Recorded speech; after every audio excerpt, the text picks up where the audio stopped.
Okay, good morning everyone, and welcome again to Innovation Bay's regular Wednesday morning event series. Thank you all for tuning in this morning. If you don't know, I'm your host, Ian Gardner. I'm a co-founder at Innovation Bay. I'm also a VC. I'm an investment partner at Gelix Ventures.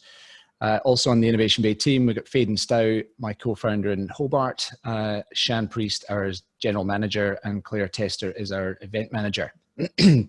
Excuse me.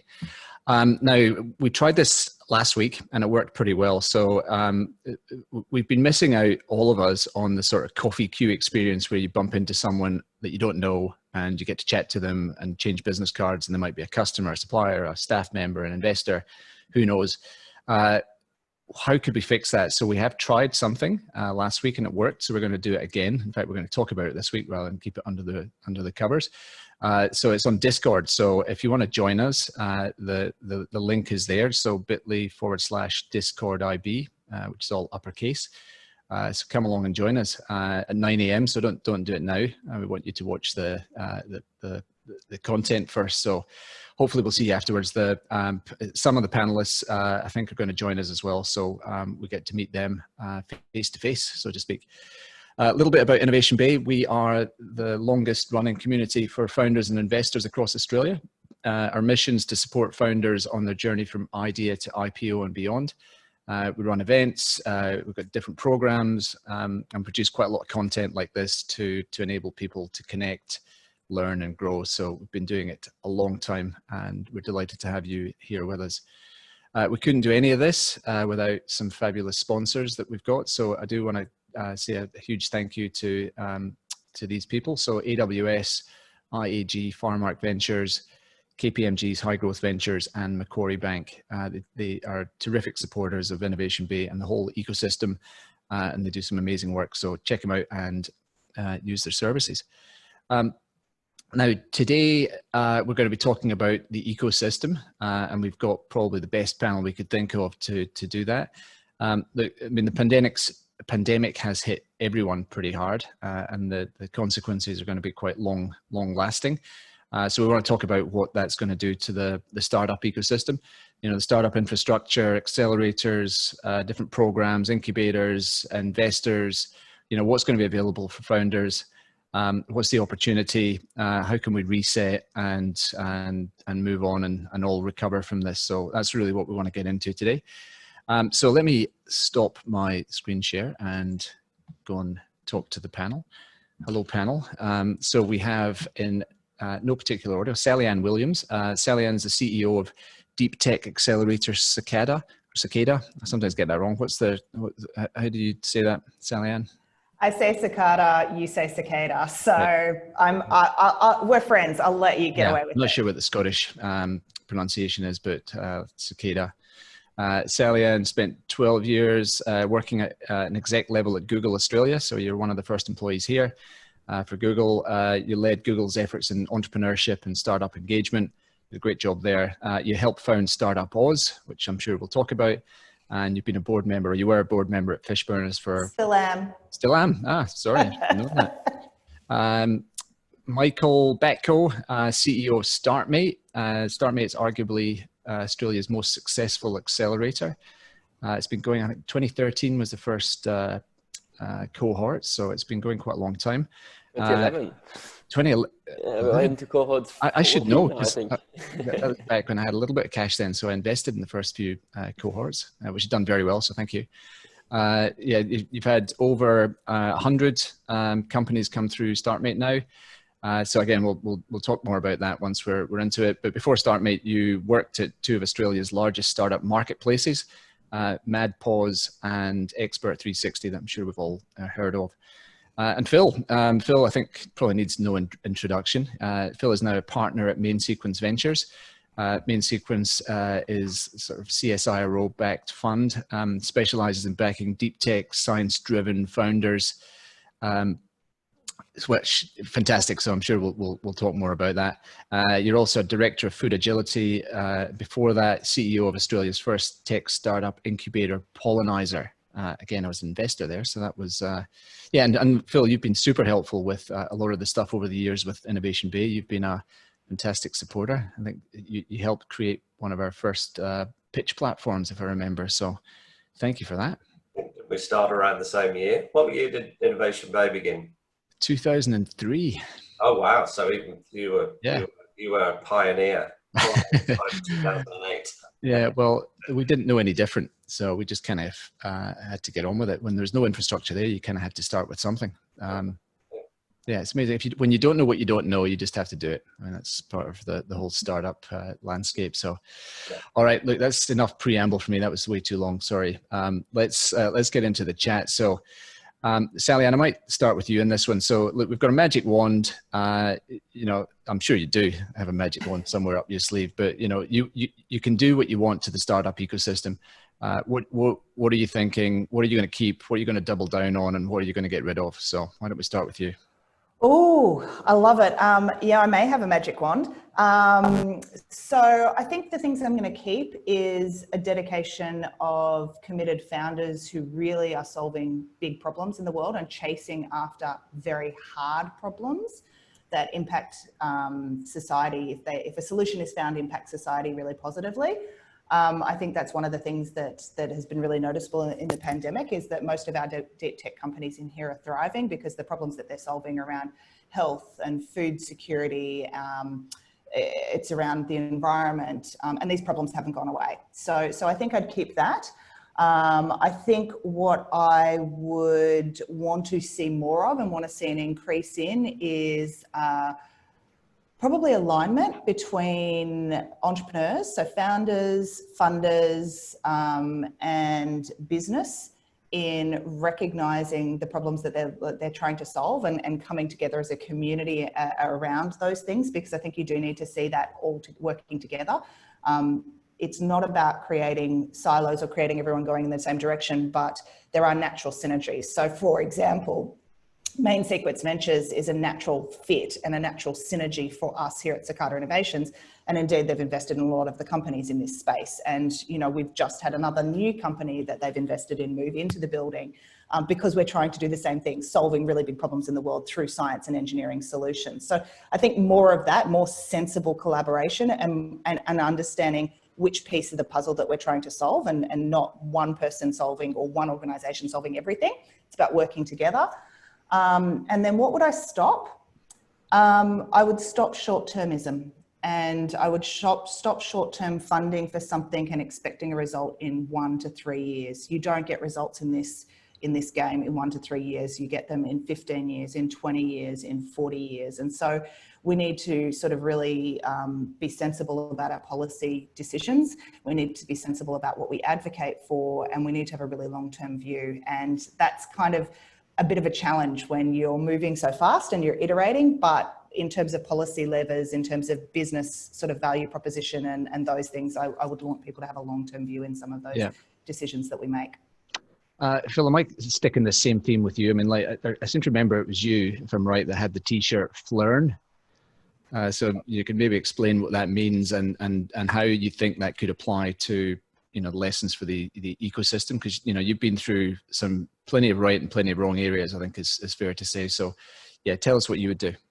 Yeah, mostly wrong, of course, and that's the wonderful thing, because it just means we learn more, and that's where I guess our call to arms at Pollenizer started. We had these t-shirts that said hack, hustle, and Flern, and Flern was something that Mick Levinskas, my co-founder, kind of jammed with at a public event, which was all around this idea of, you know, how do we, you know, failure is the wrong word. It's just, we just didn't get it right the first time, and then we learned something. So it's learning through failure. So it's a good version of failure. That's basically what the word is. And you know, one of the things I've observed over the years is very strongly in line with what Sally Ann began there, which is we need to have patience as we're developing the ecosystem.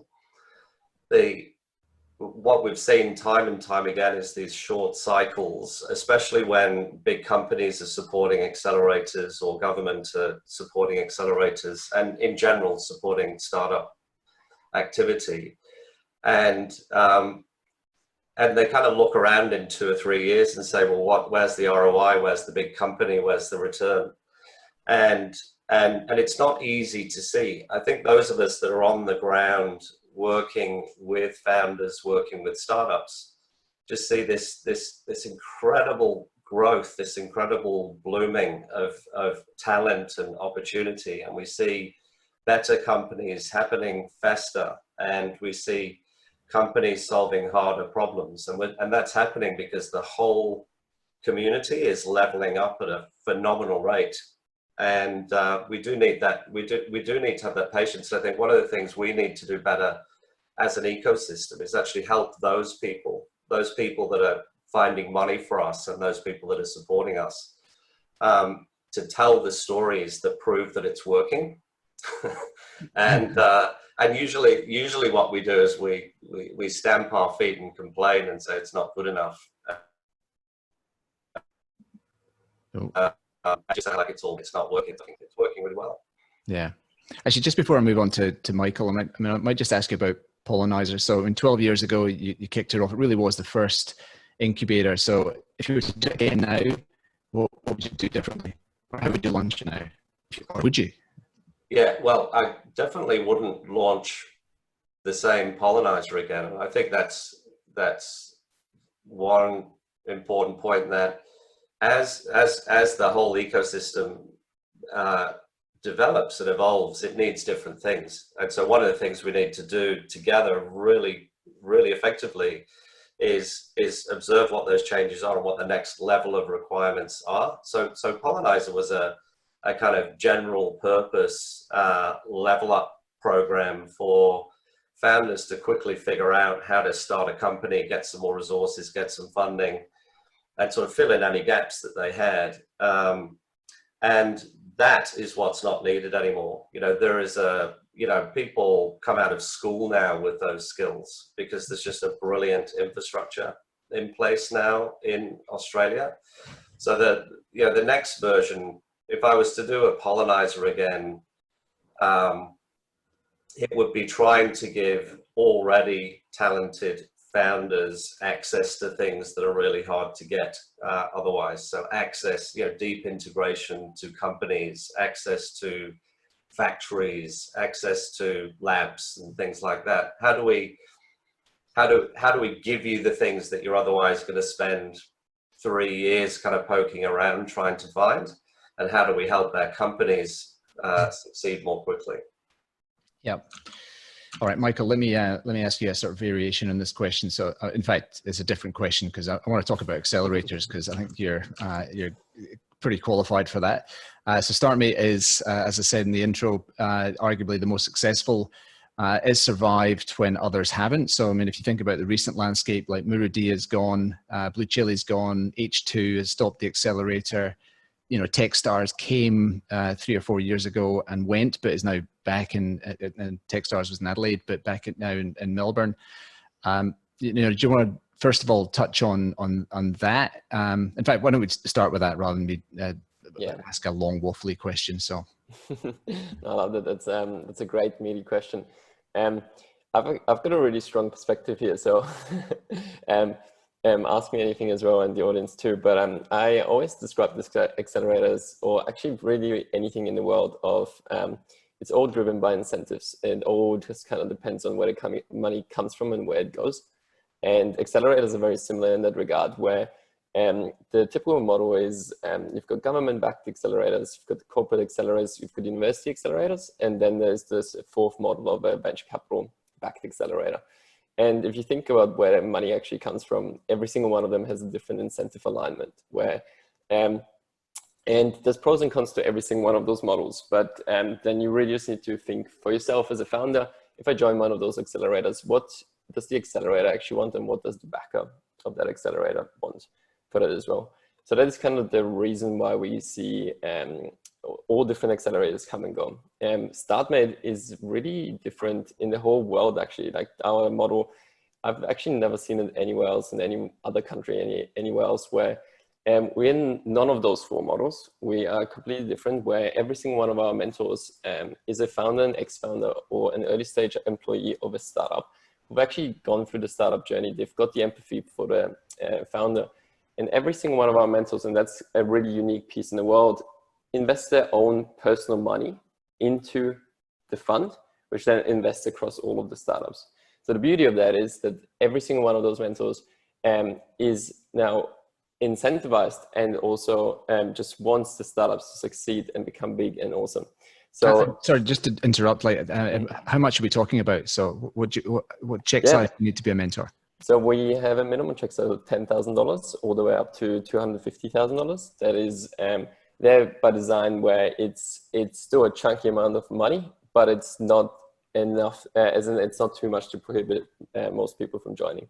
Right. So that still gives you like this incentive alignment where if the founder succeeds, I succeed as well as a mentor, or not necessarily as a mentor, as an investor as well. Sorry, I interrupted. I think you were just finishing on the why the model is working and the uniqueness of the mentors. Yeah, and that is kind of the beauty of StartMate. So this is still why we are around 10 years later into our 14th cohort. We've expanded across Sydney, Melbourne, and now we're actually just expanding it over to New Zealand, because we have this community of people who just really want to help others founders. They grow from each other. And actually the most beautiful thing I see at StartMate is all of our alumni, literally half the cohort hits me up 3 months after the accelerator, being like, hey, I want to become a mentor and actually invest back into it. And usually I tell them, hey, you probably number one, don't have the money. Number two, you probably should take another year or two to develop a little bit further. But that is kind of the beauty of StartMate, where people actually keep coming back into the ecosystem. Yeah, I mean, I don't want to dwell on any negatives here, but I mean, the fact is that there has been a thinning out of accelerators. So then I'm guessing, I haven't seen any stats to back this up, but there are fewer accelerator options now for companies out there. Certainly with Muridi and Blue Chili and H2 as some of the bigger ones that are no longer there. Is that good? Is that bad? I mean, what's your view on the others? Yeah, that's a great question. And personally, I actually think in the future we will see a consolidation of accelerators. Right now, we're probably at a peak where there are a lot of accelerators out there in a lot of different spaces. But I actually don't necessarily think the ecosystem can sustain that many. The really strong perspective which we've got at StartMate is that we don't spoon feed. We are a buffet where we provide all those resources and you can take them as you need. But for example, what I don't think an accelerator should be is actually an organization which helps you incorporate, helps you set up X and Y and Z. If founders can't figure out the basics, they will not be able to go for a roller coaster of 10 to 15 years of hard grinding, customer development, etc., etc. Like it's a really, really difficult journey, and you need to be able to actually get to that stage yourself. Yeah. All right, cool. Can I add to that? Because I've got very strong views on this, and Michael knows this as well. And so full disclosure, I think most people know I'm a mentor in the StartMate program. The dirty, deep little secret of many accelerators out there, and I'm putting StartMate to the side because you've heard about how that's sustainable, they don't have a sustainable business model. Right. And so the irony of teaching businesses and coaching businesses to be successful, and yet they are solely reliant on government or a corporate funder and don't have a sustainable business model themselves and one funder particularly, is really challenging. And when you look at the returns on most cohorts, it's 1 or 2 out of each cohort that actually carry the bulk of that return from a financial perspective. So StartMate's model is really unique because it's actually done it without having to rely on government, without having to rely on just one funder. It has many people, so it de-risks itself, which is what you want any business to do, and actually leads to long-term sustainability. And as Michael said, all the incentives are aligned. And I think it's actually the only time, in my view, that you should have an accelerator that is funded by government or something like that is when you're trying to drive a cultural shift or you're trying to drive investment in new areas where it doesn't exist. So Phil touched on this earlier about ecosystem building. It should be there, but there should be an exit strategy. It should be, we need to build capacity in medical device training and capabilities to commercialize medical devices. So we're going to fund something for X number of years. But it needs to be sustainable beyond that itself.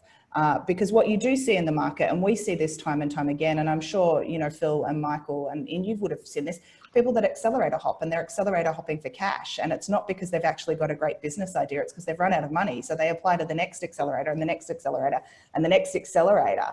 And they even say to us, I don't want to do the program, I just need the money. And so we've got to be really, like, let's be real about it. Not all accelerators are created equal. So it is, what is the purpose that they're serving? And if it's capacity building in the short term to build something we don't have in the ecosystem, great, let's get to government, let's advocate for that funding for it. But it should be for a period, because if we build capacity, we should cease to exist.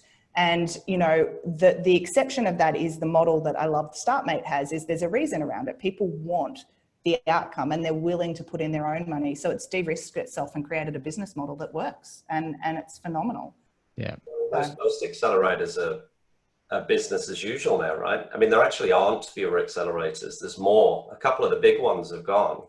But, you know, every single university has 2 or 3 accelerators, for example, and companies have accelerators internally. Let's see if they have them in a few years. Well, yeah, I think that's right. But it kind of, I think, your point of that context, because there's a kind of layer of our work, which is to sort of explore things as a commercial entity and see, like, if you've got some science in a university, you've got an idea while you were an undergrad, kind of, let's try that out as a company and see what happens. And I think that's why some of the figurehead accelerators have died, because no one needs them anymore. You've come out of university and you've been through an accelerator. So why go and find an accelerator? Just start the company. Yeah. Right. And you know, I think I've heard it, I don't know whether this is unfair or not, but you know, some corporate accelerators defined as innovation theater. You know, it's kind of the arm waving, but you know, there's fundamentally no change is actually going to happen, and no real benefit to those companies. I don't know whether that's fair or true, but I think StartMate and some of the ones that are the survivors out there are different to that. So well, I think that's Michael's point. You know, you've got to know what is motivating the design of the accelerator program, and you can see it on a demo night. I mean, what's wonderful about StartMate demo nights is that the founder is at the center. It's even a bit scrappy around it. It's kind of, everything's just about this wonderful group of people and what they've achieved. And you know, the other kind of accelerator is kind of logos, and you know, the founders are kind of an excuse to put a logo behind them and talk about how amazing the support has been from that company. Yeah. And that's not necessarily building innovation capability.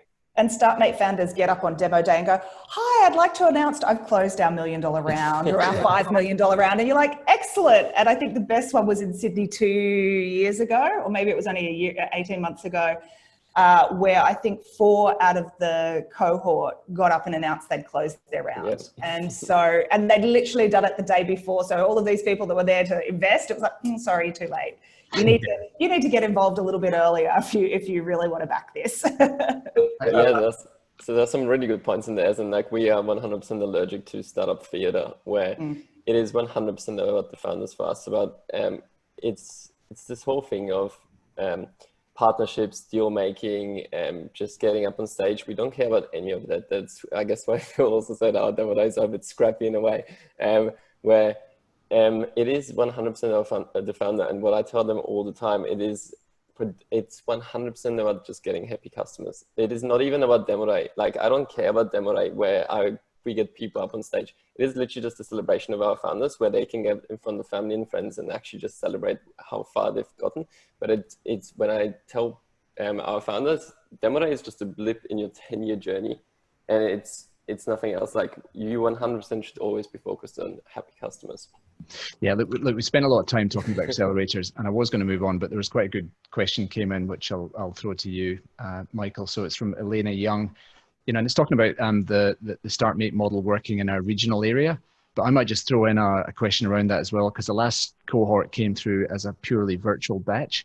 You know, there was no physical get together. The current TechStars program in Melbourne is purely virtual from all around the world. So yeah, would it work in a regional area, and how does that overlay with the virtual aspect? Yeah. No, I love the question. The last cohort, we were lucky and unlucky. We first went through bushfires, then floods, and then we went into Corona. So the cohort actually did get to meet each other for 4 or 5 weeks, and then they transitioned into a virtual cohort. which had actually all the elements of an incredible cohort. And what are those? I mean, there's almost like two elements of it. Like one side is the cohort bonding effect, that human element of it, and which is 100% super important and one of the best things coming out of an accelerator. And the other one is kind of plugging into the ecosystem and into awesome mentors and investors. And what we are going to do now is our next cohort in July will be run fully virtually. So one thing which is incredible about virtual cohorts is that you can plug in any speaker, any mentor, investor, anywhere in the world. Like the whole world has flattened. Doesn't matter to an investor in San Francisco if their neighbor pitches them for money or somebody in Australia. Like it is exactly the same experience. Therefore, like you can have access to anybody in the world. So from a virtual programming perspective at StartMate, if anything, it just accelerated us. The program will be exponentially better because now we can get, nobody has to actually travel to come to and meet our founders. Yeah. Well, I do want to, sorry, Michael, I'm going to jump in because, you know, it's almost 8:30 and we're still talking about accelerators and we've got tons of other things to cover. So I want to talk about innovation. Sally Ann, I'm going to move to you because I think you've said before your North Star is making innovation the driving force of Australia in the future. So what do we need to do to achieve this? Yeah, why don't we just start with that? Yeah, so ironically, I use the word innovation a lot because buzzword bingo and it gets a hit. So, and I hate it. I absolutely hate it because it means so many things. Change our name? No, you can keep it. You were there first. Okay, I think what we need to do is define it a little bit more, right? It's very hand wavy. And most people use it in iteration, or I've got a chatbot on my website, so I'm innovative now. And I think what we need to really focus on is if we are going to try and build a new part of the economy in Australia, if we're going to have advanced manufacturing, if we're going to look to a large number of jobs in new industries and new areas, one of the things we need to focus on is what are the problems that we're going to try and solve. And when we start talking about the problems that we're going to try and solve, it's really interesting, right? We can look at the largest problems that society faces in health, in food security, in energy and sustainability. A lot of them align to the UN SDGs. But when you look at them, they're wicked problems and they're really, really hard to solve. They require a lot of smarts and talents in both science and engineering skills, but a lot of business acumen as well. But by the very nature, because they affect so many people, if you do come up with a viable solution in them, they're actually a really sustainable long-term business that can go through any pandemic or any wave and continue to thrive and survive even in an economy like what we're facing right now. And so I think we need to unpack it and really be crystal clear on what we're talking about. And we need to have an ambitious group of people who want to solve really big problems. And we're fueling them through research dollars in the very early stage. We're fueling them through education and skills-based programs. And then we're actually building sustainable long-term investment models that people are looking to invest, and they're not looking for a 10-year return. They're looking for a 20 to 30-year return, and having alignments, incentives around that. And when you actually do align all of those things, you know, we have 450 odd people in this building here at Cicada, all doing this. And when you do align on those things, something like COVID hits and they roll up their sleeves and they just keep going. And there's been very little impact to some of our largest companies in here. In fact, there's been growth opportunities and they've had the ability to pivot and add on. And so let's be really clear about what we're talking about. Let's not talk about innovation. Let's talk about building a nation of problem solvers, which I think we inherently are, and what problems we want to solve as a nation and solve them for ourselves, but inherently in solving them for ourselves, we're actually solving them for the world. So they're global from day one. And I think it's just being much clearer about that and being able to look at the various pieces of the economy and going, let's align along. Yeah. For me, business has got to be critical to this, and they've got to actually invest in research, not in innovation theatre, and they're not investing in that space. So finding really tangible ways to make that connection and understanding what their problems are that they're facing and solving them. For me, if we can do that, it's actually pretty easy to find a pathway forward and to find alignment. All right, that's a great point. And Phil, I want to take that point and sort of, you know, roll it into the investor mindset, because I mean that's your job now. And I'm pretty sure we heard in a recent interview you saying that investors will, you know, they are still writing checks, but only if it's into a company that's relevant in the new world and them having a clear idea of what that new world looks like. So do you want to unpack that and explain what you were talking about there? Yeah, I mean, for me, the first thing is, do we have conviction that entrepreneurship and innovation can very quickly solve the problems of the world today? And I do. So everything I do in my life has that idea at its core. And I think we all need to sort of get to that point. If half of us are thinking actually startups are pretend and 20 years out from any kind of real value, we're never going to get there. So I believe that the problems that are in the world now, and in general, not just COVID-19, but climate change, drought, where are we going to get the food from, supply chains? I mean, there's just an abundance of problems to solve, all of which will create companies and jobs and potential incredible advantage for Australia if we come out of the gates of where we are right now with some real solutions to these problems. And so the point I was making about pitching relevant companies is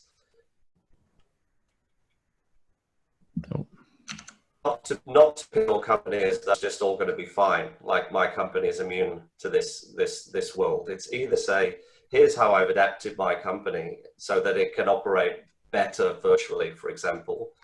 But on the extreme sense, it's like, here's why I'm a solution. Like, here's, that problem we're all having in the world right now, that worrying feeling you have when you read the newspaper and watch the TV, that I'm fixing that. That's what I'm here to do, and that's what my company's doing. And I think the incredible thing about this ecosystem that we've all built, and this is one of the stories that we all need to tell, is it now has the capability.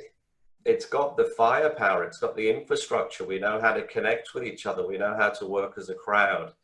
Seeing how the startup community, actually, I mean, what did startups do in the early weeks of the pandemic? They all got on Zoom calls and into chats and figured out how they could pivot what they're doing into a solution to try and fix, make masks or make alcohol or, make hand sanitizer.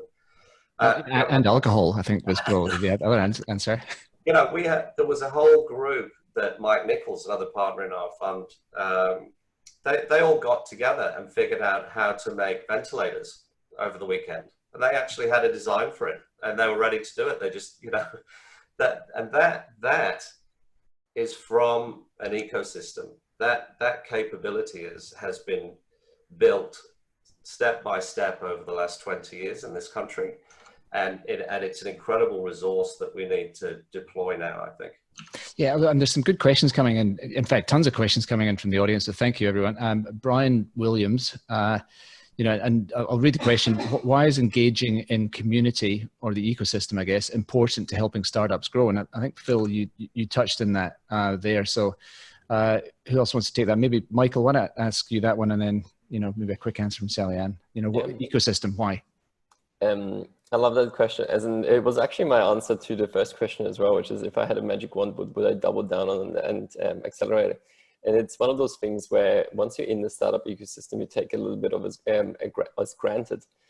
And I re-experience it every 6 months now, because at Startmate, we also have a program which we call the Fellowship, where we take awesome operators who want to join startups. And now we've got an incredible group of 24 women who want to all join startups. And they come out of corporates, out of universities, and are just super keen to get into the startup world.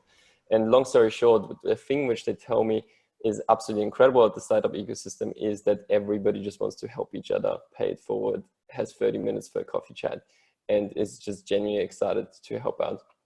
So that is the reason, actually paying it forward, and it's just amazing how much magic comes out of that. Yeah. Sally Ann? Yeah, I think I said it earlier, but I think one of the things we need to recognize is what individually and as organizations our strength is, and then find the people that are adjacent to us. I always talk about partnerships and collaborations of where you have vision and values alignment. And so vision is like, what is Phil said it earlier, the same reason he gets out of bed in the morning is the same reason I get out of bed in the morning, is the same reason that we all, all of us here are getting out of the bed in the morning, is we actually do believe that people that want to wrestle with really tough problems have the ability to make a difference and change and solve problems through creating businesses to bring solutions to market, right? So that's why we get up out of bed in the morning. But I don't want to be a VC. I run a deep tech incubator with labs and space and, you know, community and all of these crazy good things that nurtures these businesses for the long term. So I want to work with people like Phil and other VCs who have an investment alignment around the long term around that. I want to work with people like Michael, who runs StartMate, who get deep tech companies in there, who have these ambitious founders who are not always that early stage. They're quite often a lot further along in their journey, but they're ambitious and they're almost like a dog with a bone. They're not going to let go of that thing and they're going to wrestle with it, because I want them in here after they come through that. If they're a deep tech company, so that we can continue that nurturing. You know, none of us in and of ourselves has the entire piece of that solution for that business.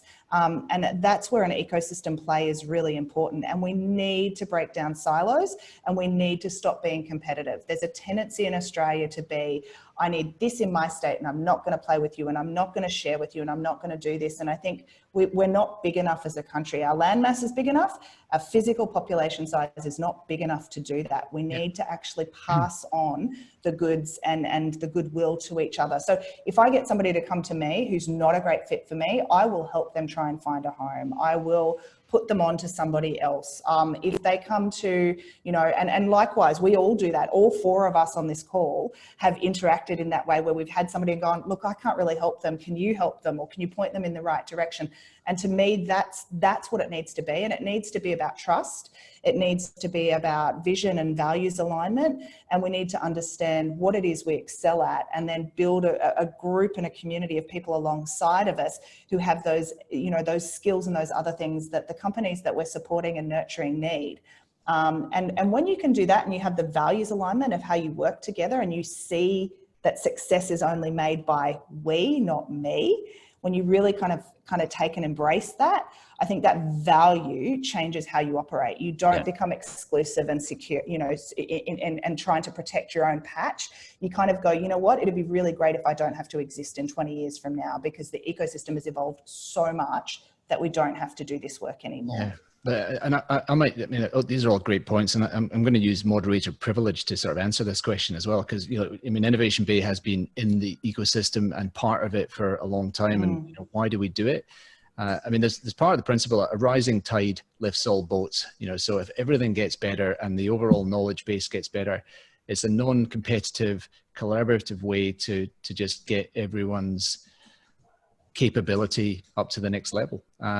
And that's really what we stand for. I mean, that's, you know, we've focused our mission around founders themselves, you know, from idea to IPO and beyond. And everything we do is that anchor point. And I think there's a lot of, it's not just us, there's plenty of other people out there trying to do that. So I think it's fundamental to what we're trying to do here. So, all right, let's take a few more questions.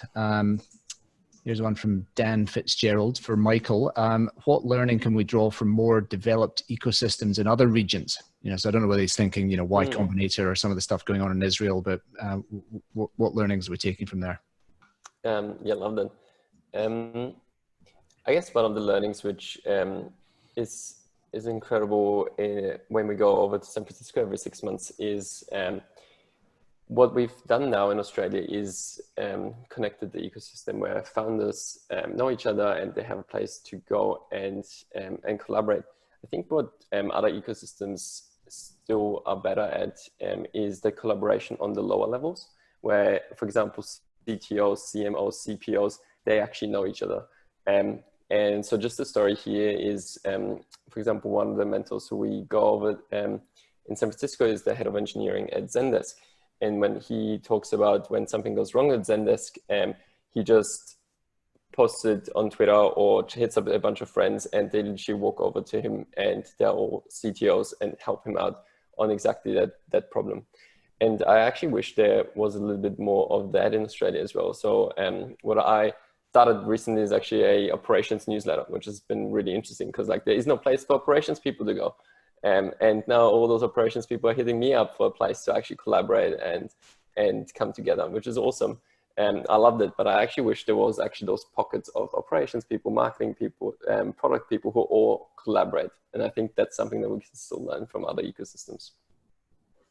Yeah. That's critical mass though. So we're getting there. See, you've already started it. Not totally. Yeah. So it's definitely evolving. So it's awesome. So we're going in the right direction. It's now I almost want to accelerate it. Sally, I'm going to ask you about diversity. I mean, diversity is not just about females in the ecosystem, but I mean, that is, you know, sometimes one of the more obvious factors here. So, I mean, one of Innovation Bay's cultural norms is promoting diversity. So we always try and do that. I think we've made some headway. I mean, it's still worse than bad in the investor landscape, getting better in the founder landscape. You know, men are still getting most of the funding, for example, like a huge disproportionate in that. So what needs to be done over the next few years to make it better? It's a broad question, I know. That's a whole other podcast, like a whole other webinar. I think there's a lot of things. In 60 seconds? There's the question. Yeah, I think we all need to take individual ownership of it. And today is actually, it's really good that you asked that question, because one of the things is today is the first day of Reconciliation Week in Australia. And if I think about diversity and inclusion, one of the things that we have to acknowledge is this isn't a gender, it's not a gender thing. There are so many levels of diversity and inclusion that we're missing out on. And let's be really, really clear, we're missing out. We are missing out by not finding pathways in and by not actually building bridges and growing in our understanding. And if I take in the spirit of Reconciliation Week, you know, the traditional owners of the lands on which we're all meeting today, and our First Nations people, they have a wealth of knowledge and understanding and values and views of the way that they see the world that is actually incredibly valuable, and we don't begin to understand it. And there's actually something that could really impact us and help us. So, you know, we really need to actually value diversity for what it is. It is a different experience from what I have, from what you have, and find ways to bring it in. If I can make that really tactical of what that means, because it always ends up being a gendered discussion, and it drives me bonkers, because that is one thing we need to fix, but on so many other levels we need to fix it. Where I see it manifest itself in the startup ecosystem that disappoints me is when people hire people they like because they're like me. And that automatically perpetuates the problem. And I will honestly say it makes your business weaker. One of the things that I really love is having people on my team who are not like me and who challenge me and who question me respectfully, both way street, you know, there's got to be respect in this, but question my thinking and question my decision making, because they force me to wrestle with things in a different way, which means I might be considering something that I hadn't thought of. My decision making will become stronger. It will actually become much more robust. It's more defendable. It's much more strategic. And you actually want people with different skill sets, different backgrounds, different cultural understandings around the table as you're building a business. Like, if you want the best business outcomes that you can get, if everybody looks and thinks and grew up like you are going to miss the mark by a mile. And you may not find that early when you're only selling to a handful of people, but when you're trying to sell to 5 million, 10 million, 100 million, customers who are not like you are going to be very frustrated with you. And, you know, it's much better to kind of build for inclusion at the front. One other quick thing, and I'm sorry, I'm going to take this on. If you're not inclusive, your product design is going to be crap, and it's going to be exclusive, and you're going to be excluding population groups. And history is littered with poor decisions and made by people unintentionally. Seatbelts caused harm to women and children because they were only trialled on crash test dummies. Airbags killed children and seriously injured women because they were only trialled with male crash test dummies. Medicine until the 80s was only tested on the clinical trials were outweighted to men of a particular physical shape and size and demographic. And so they didn't yet realize that drug reactions were different for women and for children. So, you know, these are not things that people have intentionally done. This is what happens when you have a lack of diversity on a design team. The best case of inclusive design is OXO, you know, the kitchen makers, kitchen gadgets. They're amazing. They're super expensive, but they're flawless design, and they're perfect, and they're really simple to use. Now, the reason that they're so simple to use and they're so easy to use for everybody is the guy that started that business, his wife, had a mobility issue with her hands that meant she couldn't grip. So he designed products for her, and those products for her were better for everybody.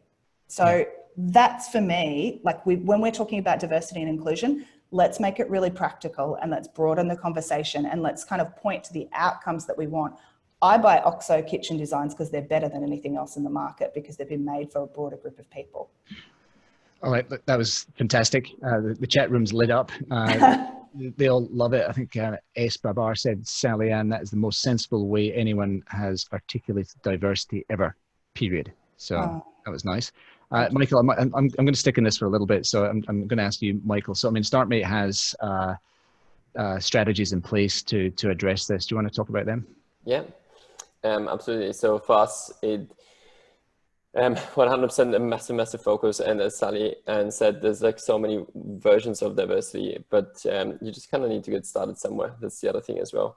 And for us, we have started with getting more women founders and women operators into the tech ecosystem.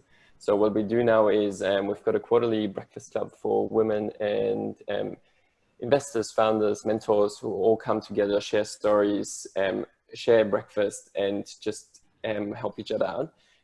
But then on the other side, what we decided to do as well is run, rather than an accelerator for founders, actually bring more women in on the operator side of things. So now we're running a fellowship where anyone who is even thinking about joining a startup, but not necessarily founding a startup, can apply. We've had over 300 applications for the last one, and we're running this cohort completely virtually with 24 women who are all, it's amazing. We were like 6 weeks into the program, and like 75% of them are already in like internships and have already received job offers from startups, even in this kind of environment. And it just shows the massive like talent pool, which is still untapped. And that's exactly what we're working on.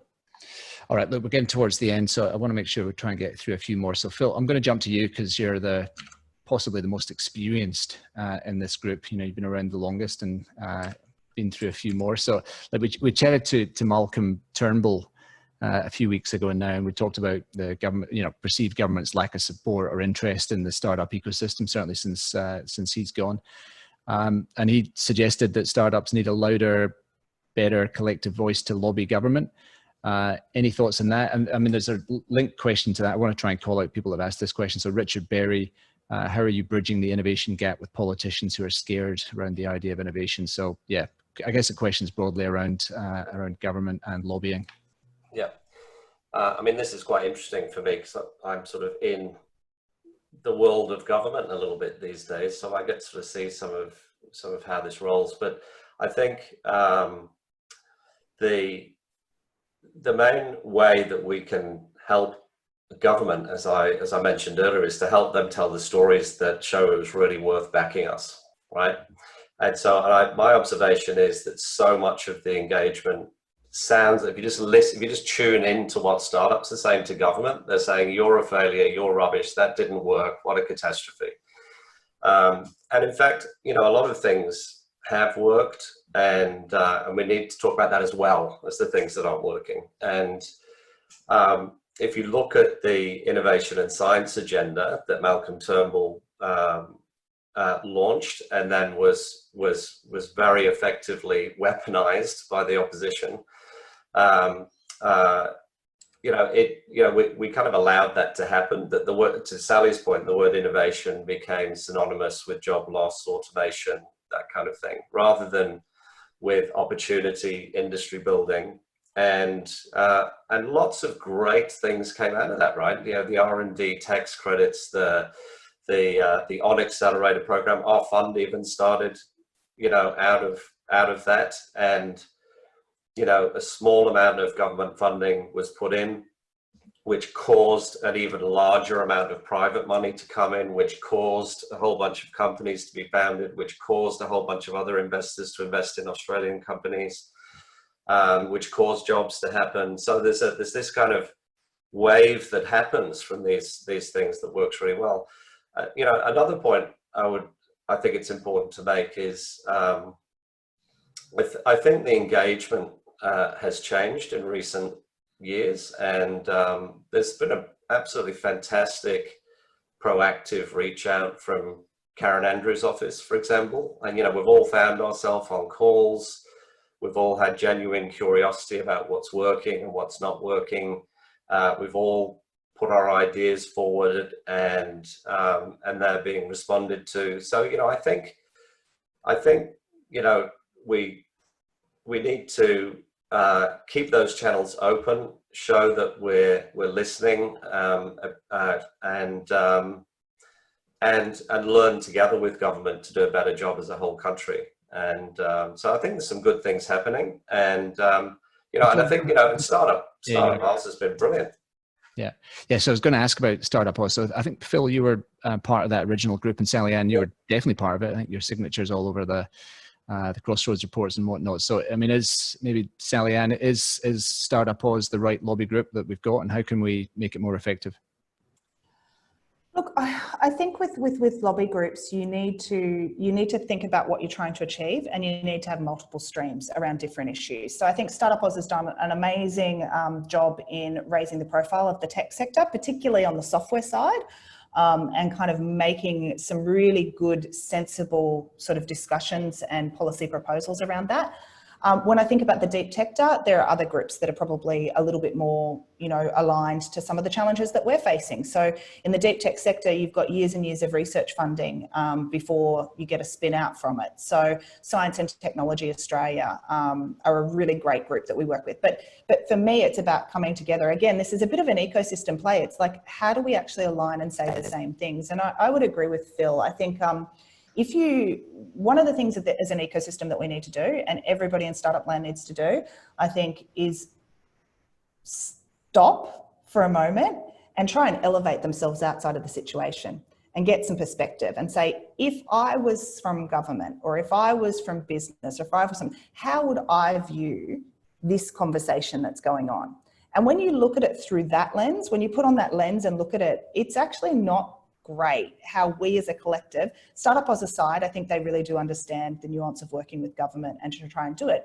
But as a collective, we get out there and we bash in media and complain and gripe about government not doing enough. And I sit there and go, well, that's not exactly effective diplomacy. So I think we can do a better job of that. And I think the first thing is, whenever you're wanting to seek change in something, you know, it is good to pause. It is good to take a self-reflective moment and go, what am I doing to solve the problem first? And actually come with a solution. I remember when I started working at Google years and years ago, and there were so many things that just didn't exist. And my boss said to me, if you find something broken, come to me, tell me about it, but come with a solution. And I think that's what we need to be better at, right? Is come with the solution, and come with the solution of what we individually are going to do. And this is our part of it to solve. And this is the part we'd like government to solve. And here's the outcome that's going to be win-win for everybody. Because it feels like sometimes we have some individuals and some collective parts of the community who it's about me and what can I win out of this. And that's never going to be effective in diplomacy. It's never going to be effective in creating and driving the change that we want to do. We are all in this together. We do have to think about it and go, what's my part of it? How am I contributing, and what am I bringing to the solution? And what do I need to see from other players? And I think when you can do that, that's where you do get these really effective conversations, and you do get ministers that are willing to have them. And they're not necessarily interested in having them publicly. It's not about a media moment. It's actually about trying to come up with long-term solutions that will drive the change that we want. Yeah. So I think we need to take a bit of a look at ourselves. No, that's good. All right, we're just clicked over 8:55, so we've probably only got time for one or two more questions. There's a topic we haven't touched on. I'm not sure who to put this to, probably Phil or Michael, but co-working. I mean, Sydney's had the Startup Hub. South Australia's got Lot 14, which is amazing. Melbourne's got what's it? I can't remember the name of it, but it's got this little cluster with Stone and Chalk and a few others down there, Launchwick. Yeah, what's the future of co-working? And part of that question is around, you know, the fact that it's been so clobbered more recently by this pandemic. So, and everyone's realizing that they can work from home. So why should we pay rent? So who wants to take that one, Phil or Michael? Phil. I'll have a quick crack. I think it's going to be both. You know, as we come out of this crisis at the moment, I think we've learned some other ways of working, and we're a little bit more apprehensive about going and working in close proximity to other people. So I think we're all going to be looking for keeping some of the good things and avoiding some of the bad things, and sort of mixing it up a little bit. And I think that one place for co-working is we need these kind of fluid spaces to go into for a while and then come out. So I think they will find their new purpose, you know, trying to solve for that problem. I also think that in general, we have one of the great sort of leveling things that Michael touched on earlier, about this kind of Zoom universe that we all live in now, is that you know, you really can just meet anyone that you want to meet and spend time with anyone you want to spend time with. Our fund has the general challenge that you know, we're a national fund, and it's really important to us that we're as equally available to somebody in the Northern Territory as somebody that's in Fishburners or something like that in Sydney. And the pandemic's actually made that easier, because we're just seeing everyone in this format and we can spend time with them. If we want to spend time in virtual San Francisco or New York or Dallas, we can do that as well. And if we happen to be disabled or physically disabled or introverted, we can still do it. So there's all these things that are now possible. So I think we're going to see a world of both. And that's going to be a very interesting journey. That's something we're practice like you're doing with this event. Here, all the innovations you're doing with the different tools and the different ways of communicating. It's just brilliant seeing all those things happen. So I think we're going to see a mix. All right, look, we are almost at time, so I think that was a pretty positive way to end it, Phil. So look, thank you, and thank you to our whole panel today. So I thought that was fascinating, and judging by the amount of chat in the panel, I think we're definitely going to have to do something around diversity. So we'll definitely look at that. So Sally Ann, Phil, Michael, thank you so much. Thank you. And enjoy the rest of the day. I do want to call out, Michael, you didn't mention it yourself, so I'll do it for you. The StartMates next cohort is open, and the applications are closing very soon. So what is it, 2nd of June? 2nd of June on Tuesday. All right, so I think someone, Shan or Claire, will stick or post the link in the chat. So all of you founders that are listening, make sure you apply, because it really is awesome. So I'm just going to jump back to my screen share just to finish off here. We are going to continue this conversation on Discord. Let's go and have the coffee queue experience and meet some of the people that you've seen in the chat room. Last week we had about 60 people on there. It was fantastic, a lot of fun. So basically there's once you get into the server, there's a bunch of different rooms, and you can just randomly pick one. There's only 4 people in each room. So once you've had enough, or, you know, it's the same as any physical network. You know, you have a chat, you think you've exhausted it, and then you move on, you might swap details. So, you know, just be nice and be sensible. Let's try that. We'd love to see you there. So we'll be there. I'll be jumping in straight after this, and I think some of the panelists will too. A couple of events coming up. So tomorrow over lunch, you can join us for Innovation Bay combined with AWS. So we partnered with our friends there to present this series. Rachel Yang is from Giant Leap Fund, and Rachel Newman, will be interviewing her, and the two Rachels will be talking about the future of impact investing. So Rachel Yang, that is fantastic. So she's got some great perspectives there. Now we're coming back next week. For those that remember way back, it feels like 2 years ago, but it was only 9 weeks ago. We started this series with a VC panel, which was super successful. I really enjoyed it, and I thought the perspectives of that panel were so fantastic. We thought we'd repeat it. So all 4 of them are coming back next week. So we got Paul Bassat, Michelle Deaker, Rick Baker, and Craig Blair. So that'll be awesome. So I'm really looking forward to doing that. So that's same time here next week. If you've got any questions for that, once you register, just please put them in. And if you've got other suggestions, by the way, about who else you want to hear from and topics you want to do, then please let us know as well, as the survey goes out at the end. There's a few programs we want to call out that I've got applications closing this week. So if you're a Victorian founder and you're looking to make connections with people who can fund you now or in the future, please apply. We've got this thing called the cap table, which is an opportunity to share your vision with a group of early stage investors. So Victorian founders only for that one.